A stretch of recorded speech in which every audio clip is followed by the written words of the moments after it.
So I've been asked questions about what family work looks like with different ages, different things. And so this week I just want to share a bunch of ideas about how to implement family work into your home. And maybe it'll spark your own ideas and you'll do something different. But today is a video all about ideas of how to implement family work. Hi, I'm Kenna. I help parents inspire an environment of learning in their home. I'm glad you're here. If the point of family work is to get the house clean and also to build a family culture, then it's fun to incorporate some of those things in. One thing that I've done in the past, which was really fun, is that we would do our family work period after breakfast, and at breakfast time, I would read to the kids the story of a composer's life. And then after breakfast, we would put on the music of the composer and we would clean according to the energy of the song, as in, right, slow and lyrical or quick as a bee, and we would clean while learning about classical music. It's kind of fun to combine those things sometimes. So if you think about it and think about ways to incorporate those kind of things into the family work, it adds an element of learning and fun along with the family work.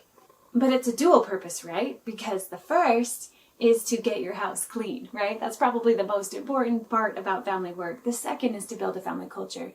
So like I talked about in my previous video, if you have a good relationship with work, you can infuse that in your kids while you're working with them. One idea that we used for years when my kids were younger and was really fun is that we had cards. I just got 3x5 cards and I wrote jobs in bite-sized pieces on them.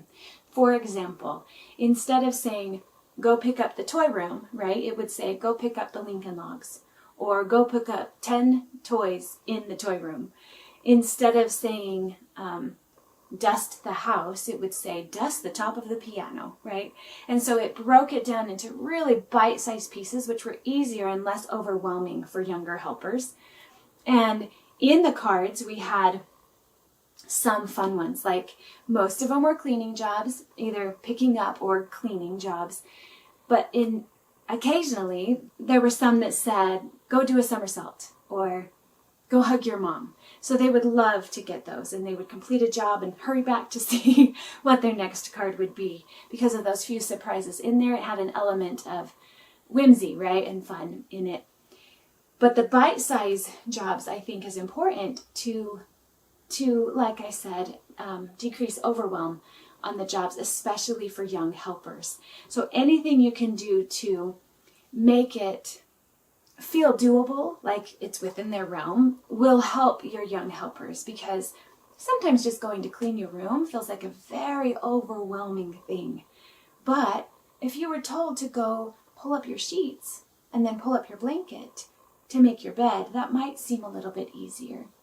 So that's what the cards did for us, is that it simplified it so that it was manageable things that they could all do. And if we would get to a card like vacuum the living room that couldn't be done because everything wasn't picked up in there, we would just put it in the back of that color and we would keep going. So that in this case, it wasn't a list of this, then this, then this, then this, then this that we did. It was more random, and so added an element of surprise. But if you got one that you couldn't do yet, you just put it in the back of the stack and kept going. I also had color-coded cards. We did all of the blue cards first, and if we still had time left in family work, we would go on to the green cards. The pink cards would be monthly things, and so I would just put one pink card mixed in, some days. And so in that way I had, the blue was things we did every day, the green if we had time, the pink was the monthly, and I also had yellow, but I can't remember what that one was right now. Anyway, but we used the card system to get everything done and to make it organized, but make it also an element of surprise and fun, and it worked really well. So that's one idea, is the cards. Cards work for family work. And I would do it, it would be a time limit. We would do it as fast and hard as we could for a certain period of time, and then we would be done. Unless we were getting the house company ready, and then we would do it until everything was ready. But I found that we need to emphasize all the important things of life. A clean house is important, and learning time is important too. And so I put that time limit on so that they knew that the next step was just as important as the cleaning, right? That we do the cleaning and then we do the learning, and that both are really important. And I wanted to place emphasis on both. Now, sometimes we would do room by room, right? And we would go into one room and just make it company ready. These are moments that are really great for training, right? To know what goes into cleaning a room and seeing that list of first this, then this, then this. And starting up high and then working down low so that when you dust the fan, you don't have to re-vacuum because you haven't vacuumed yet, right? And so doing it in the right order, that's kind of fun for training, just to go room to room and work on things together in the right order and to teach that. We also do type by type, as in we dust all the fans, we wash all the windows, right? We clean all the baseboards. And so it's a type by type thing. So we still do it in that order, but we do it in like the main level or our bedrooms or whatever. When we would do meal helpers is what we would call it, like the meal would end and then everybody was expected to just help clean up the meal as soon as the meal ended. When we first started that, we did a couple things. So we did first come, first served, where the first person that started working could choose what they wanted to work on. And when that happened for a while and everybody tried everything, it felt like we were kind of in a rut and everybody had their favorites, which luckily they weren't all the same thing, right? There were a couple that were the same, I guess, but people liked different things. And so they got really good at that one thing. And when that happened, I would institute training periods and we would switch it up. And I would be like, okay, this week, you get to do this job all week long when we do meal helpers because I want you to feel competent in every job that we do.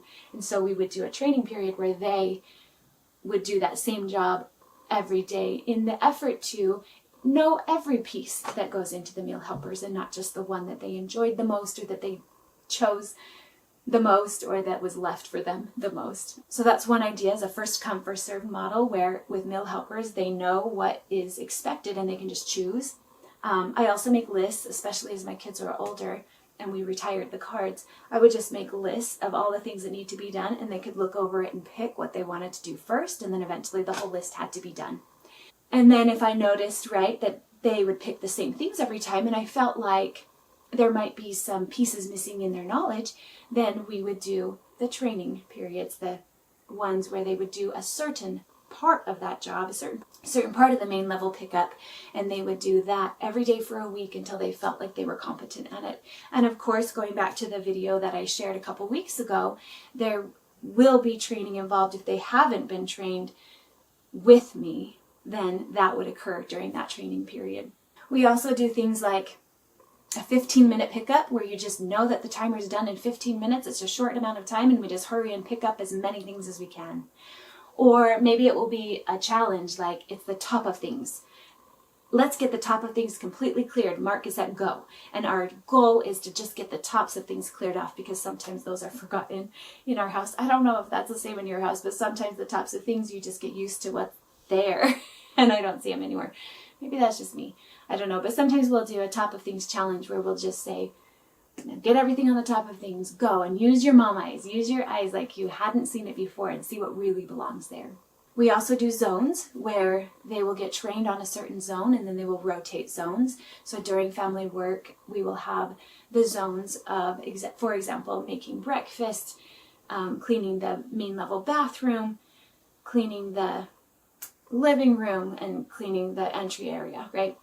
And those will be the zones, and they do them for a week or a day, and then we rotate through. And we're all working at the same time, but we're actually working on our zones. I like that model for really making sure that each person knows how to clean a room, right? And how to do it from top to bottom.